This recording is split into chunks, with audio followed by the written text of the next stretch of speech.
Great to have your company on Kalkine TV. I'm James Preston and this is the Stocks in Action show. In today's Stocks in Action, we'll take a look at the latest updates from PlaySide Studios, Pro Medicus, CIMIC Group and Mosaic brands. But let's start with commercial and professional service provider Credit Intelligence. Credit Intelligence shares were trading up on Friday as the company announced that it has officially launched its personal buy now, pay later service in Hong Kong as of today. Credit Intelligence has launched an online shopping platform, www.ezibuy.com.hk, and will initially focus on the local market in Hong Kong.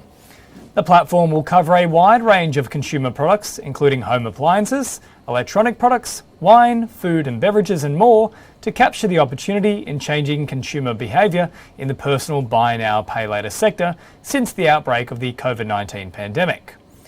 Credit Intelligence shared that apart from bringing in the trading profit and buy now, pay later service fee, the platform will also enhance its overall value and it will build a larger consumer database and improve the gross value merchandise product. Moving on now to video game developer PlaySide Studios.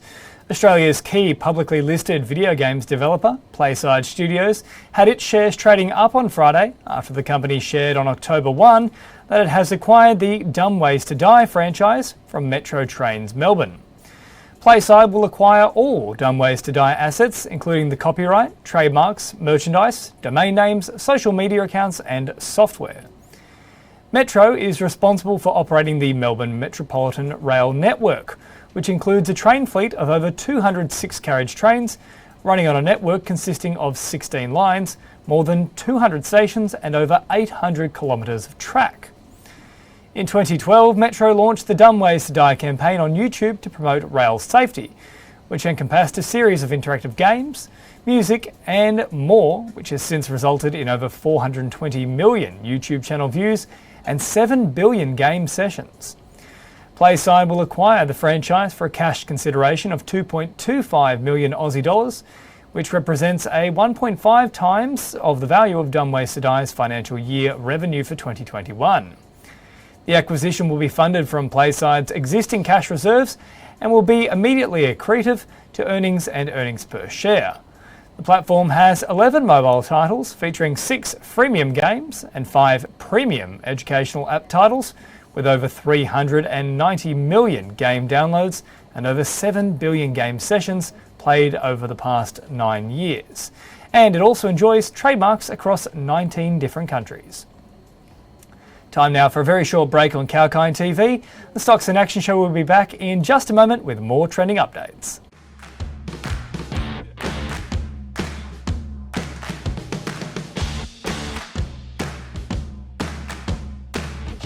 Tune in to get the latest information.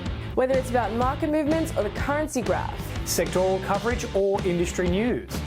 we cover it all on our news segments.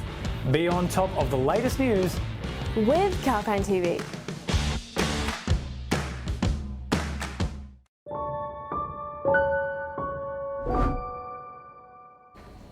Welcome back, James Preston with you for Kalkine TV, live from Sydney, and this is the Stocks in Action show, where we take an in-depth look at some of these stocks that are making news today, and that includes Pro Medicus.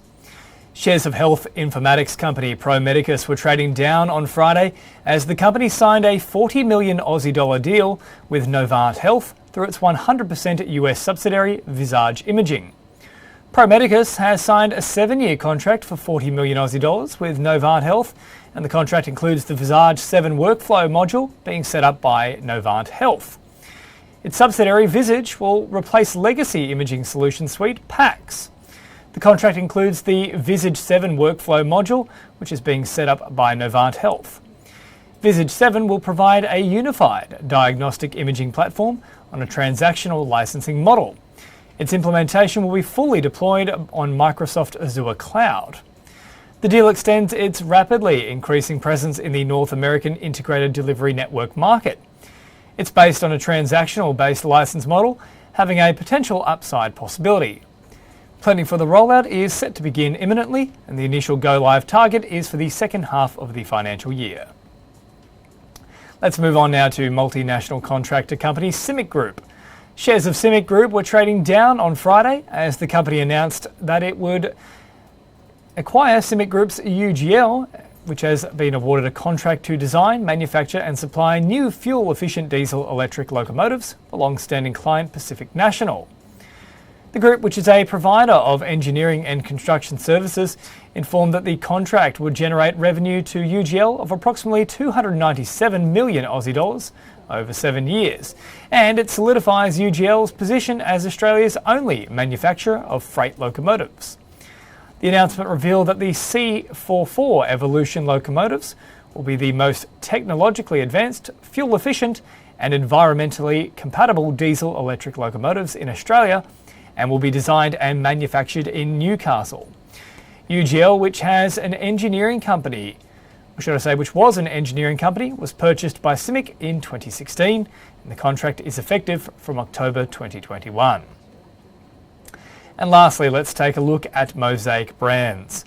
Shares of Australian company Mosaic Brands, which operates as a women's fashion retailer, were trading down on Friday as the company revealed via an announcement that it's exercised its option to purchase the remaining 49.9% of online fashion retailer ezibuy. According to the announcement, Mosaic purchased a 50.1% stake in the New Zealand e-commerce operation ezibuy late in 2019 for just $1.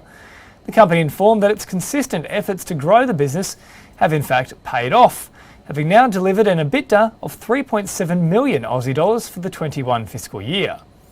The full purchase of ezibuy will close to double the group's annual online sales to 218 million Aussie dollars, excluding ezibuy. Group sales for the last financial year contributed 19% of revenue. Combined, this will grow to approximately 30% of total group revenue. All right, that's a wrap for the Stocks in Action show for today. Hope you enjoyed the program. Keep watching Kalkine TV for the latest trending market updates. I'm James Preston, reporting for Kalkine.